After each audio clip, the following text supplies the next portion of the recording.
sobrang na-build na yung grupo nila eh. May solid na.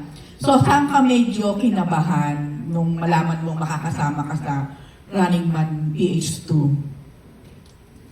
Kinabahan po ako kung paano ako mag-fit sa grupo. Kasi ako, may pagka-ano ako eh, introvert. Serious actor. Hindi, may pagka-introvert ako eh. Parang minsan, nahihiya ako kung kumausap ng mga tao. Nahiya ka pa sa ganyan agad. So yun, pinanood ko yung buong season 1, na-intimidate ako sa kanila kung gaano sila ka-close. Iniisip ko kung paano ako papasok sa grupo nila. Pero bago ako lumapag ng Korea, nasa aeroplano at ako nung sinabi ko sa sarili ko na bahala na lang. Bahala na, tapos tinrust ko na lang sila kung paano nila ako tatanggapin. No expectations.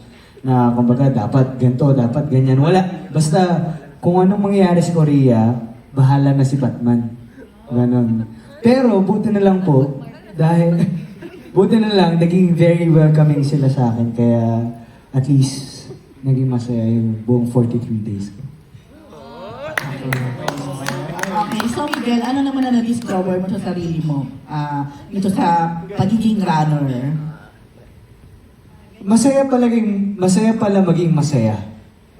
Kasi, ito yung sinabi natin Liza kanina. Wait lang. Rephrase. Masaya pa. Kami tayo after huwag kang mag-alala. Libre ko na. Wait lang. Mali.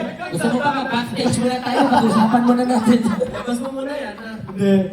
Natutunan kong mas tumawa sa buhay. Yun.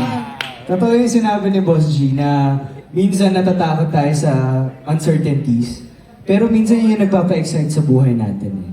Diba? Parang excited ka kung anong araw mo kinabukasan. So, doon ako na-excite. Yun yung tinuro sa akin ng Running Man and Co-Runners.